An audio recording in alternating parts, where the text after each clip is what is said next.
गेल्या काही दिवसांपासून पुण्यातील गुंड निलेश घायवळ हे चर्चेत आहे।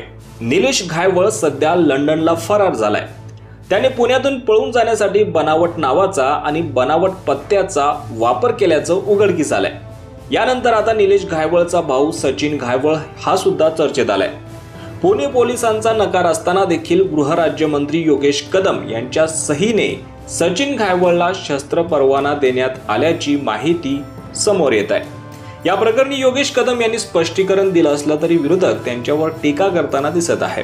अशातच योगेश कदम यांच्या अडचणीत मोठी वाढ होणार आहे, कारण शिवसेना ठाकरे गटाच्या उपनेत्या सुषमा अंधारे यांनी सचिन घायवळ यांच्यावरील गुन्ह्यांचे थेट पुरावे दिले आहेत। सुषमा अंधारे यांनी ट्विट करताना म्हटलं आहे की कुख्यात गुंड निलेश घायवळचा भाऊ सचिन बन्सीलाल घायवळ याच्या शस्त्र परवाना प्रकरणामध्ये बुधवारी गृहराज्यमंत्री योगेश कदम यांनी म्हटलंय की शस्त्र परवाना देत असताना सचिन घायवळवर कुठलाही गुन्हा दाखल नव्हता, परंतु सचिन घायवळ याच्यावर फक्त खुनाचा गुन्हा नाही तर मोक्का अंतर्गत सुद्धा गुन्हे दाखल होते। विशेष म्हणजे अशा व्यक्तीला शस्त्र परवाना दिला जाऊ नये असा पोलिसांचा देखील अहवाल होता।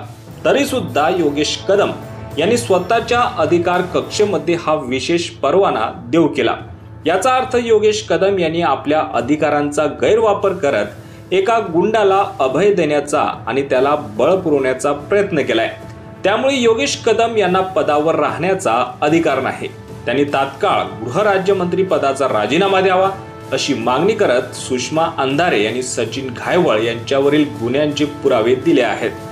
दरम्यान निलेश घायवळ परदेशी पळून गेल्याने पोलीस संशयाच्या भोवऱ्यात अडकले आहेत। यातच शस्त्र परवान्याचे पत्र समोर आल्याने योगेश कदम यांच्या अडचणीत वाढ झाली आहे।